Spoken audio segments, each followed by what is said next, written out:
Bismillahirrahmanirrahim. Assalamualaikum warahmatullahi wabarakatuh. Selamat sore dan salam sejahtera untuk kita semua. Perkenalkan, nama saya Al-Faki Azami, mahasiswa dari Universitas Dian Nusantara. Pada kesempatan kali ini, saya ingin menceritakan kisah sahabat Nabi Muhammad SAW, yaitu Bilal bin Rabah. Nabi Muhammad SAW memiliki banyak sahabat. Salah satunya adalah Bilal bin Rabah. Ia adalah putra dari Rabah dan Hamamah, yang merupakan seorang budak di Mekah. Ia lahir di daerah As-Sarah sekitar 43 tahun sebelum hijrah, atau 578 Masehi. Bilal memiliki ciri-ciri tubuh berpostur tinggi, kurus, berwarna kulit hitam, pelipis tipis, dan berambut tebal. Bilal mewariskan kulit yang hitam sehingga kerap dijuluki Ibnu Saudah, putra wanita hitam. Bilal juga memiliki gelar Muazzin ar-Rasul.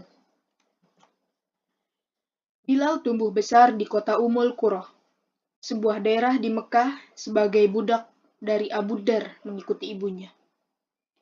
Namun, ketika majikannya meninggal dunia, mereka mewariskan Bilal kepada Umayyah bin Khalaf dari Bani Jum'ah. Majikan baru Bilal ini merupakan salah satu pemuka kaum kafir Quraisy. Suatu hari, secara tidak sengaja, Bilal mendengar percakapan Umayyah dan para tamunya tentang Nabi Muhammad SAW. Mereka sedang merencanakan sesuatu untuknya. Katakan saja Muhammad itu gila, peletuk salah satu tamu Umayyah.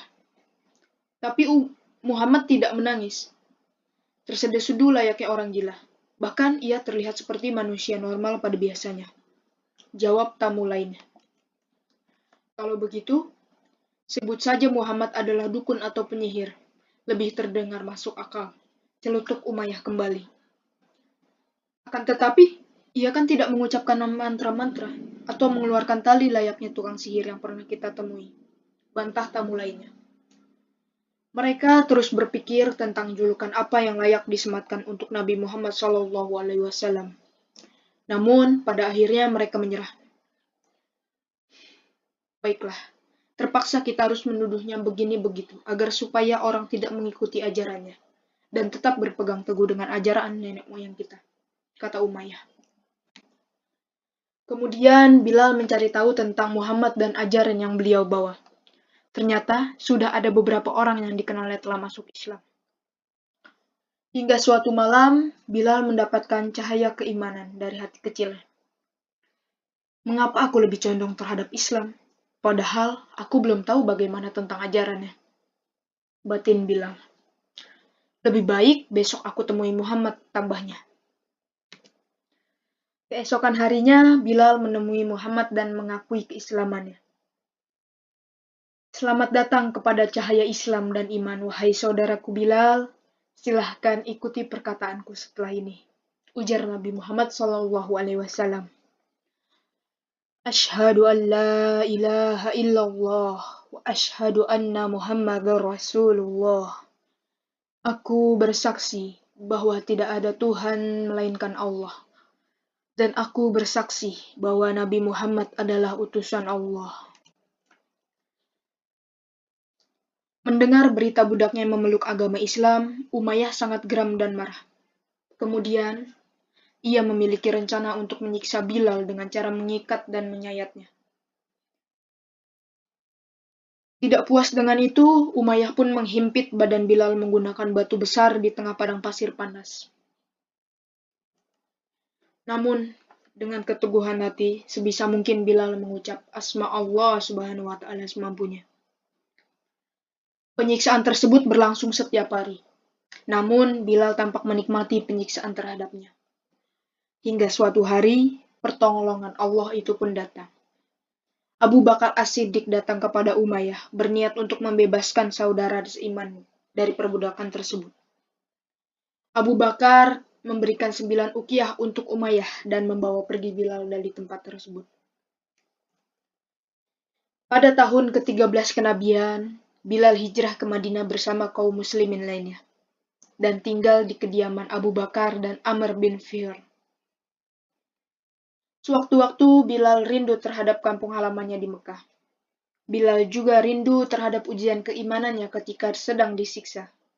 Karena peristiwa itulah menjadi sebab semakin cintanya ia terhadap agama Islam. Sekarang di Madinah, Bilal telah hidup tenang bersama Rasulullah SAW. Bahkan kemanapun Rasulullah pergi, Bilal selalu mendampingi. Bahkan saat pembangunan Masjid Nabawi rampung, Bilal lah orang pertama yang diperintah Nabi untuk azan. Kini Nabi Muhammad SAW telah mengangkat derajat Bilal bin Rabah dari seorang budak hingga menjadi muazin pertama dalam Islam, sehingga mendapatkan gelar muazin ar-Rasul. Kemudian Bilal pun mengumandangkan azan untuk pertama kalinya sebagai pertanda sudah masuknya waktu sholat. Jadi, cukup sekian cerita dari Bilal bin Rabah yang dapat saya sampaikan. Terima kasih atas perhatian dan kesempatannya untuk mendengarkan. Mohon maaf apabila ada kesalahan kata, keliru dalam cerita. Mohon dimaafkan sebesar-besarnya. Wassalamualaikum warahmatullahi wabarakatuh.